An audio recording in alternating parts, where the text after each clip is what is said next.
Bentornati nel nuovissimo aggiornamento con le previsioni meteo. Si sta avvicinando un corpo molto instabile di matrice atlantica che dalla Francia giungerà fin verso la nostra penisola per portare qualche rovescio e più che altro pioggia debole con un clima comunque molto umido, così come accadrà nella giornata di martedì. Questa è la grafica che rappresenta appunto come continueranno a spingere delle correnti umide atlantiche che raggiungeranno in parte anche il nord Italia per portare un incremento della nuvolosità anche sul versante tirrenico e delle precipitazioni più probabili soprattutto sulla Alta Toscana, sulla Lombardia, sul Triveneto e sul Friuli Venezia Giulia, insomma qui i settori più colpiti.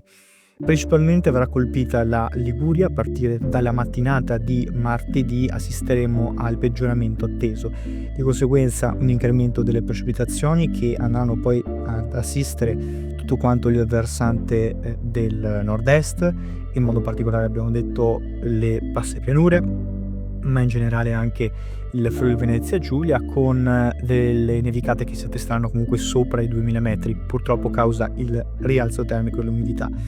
Questo incrementerà anche della instabilità nella giornata di mercoledì sempre sull'Alta Toscana, sempre sul Friuli Venezia Giulia assisteremo a delle precipitazioni comunque, ricordiamolo, deboli, quindi l'Alto Adriatico maggiormente esposto come possibilità di precipitazioni nella serata di mercoledì anche sulla Romagna. In questo frangente assisteremo invece a un miglioramento a partire da ovest con maggiori schiarite, così come invece invariata la situazione sul resto dell'Italia.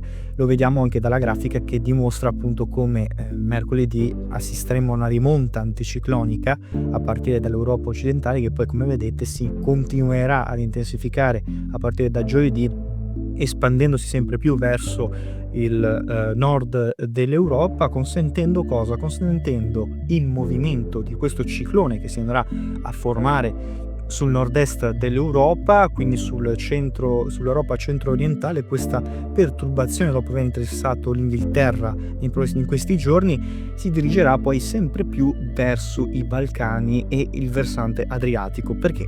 Questa perturbazione, essendo di una matrice molto fredda, si prevede tra giovedì e venerdì questo fronte di aria fredda che tenderà a scendere verso l'Italia, verso il versante adriatico, consentendo quindi un aumento dell'instabilità sulle regioni centrali e quelle meridionali, soprattutto nella giornata di venerdì, a partire dalla nottata di venerdì. E questo incremento insomma, del peggioramento potrà avvenire a partire dalle Marche, dalla Emilia Romagna nella nottata di venerdì, per poi spingersi sempre più verso il versante adriatico e quello ionico nella giornata di venerdì. Questa ancora una previsione da calcolare per bene, ma essendovi al momento delle certezze maggiori si stanno aumentando, ovviamente ne riparleremo nel corso dei prossimi aggiornamenti meteo.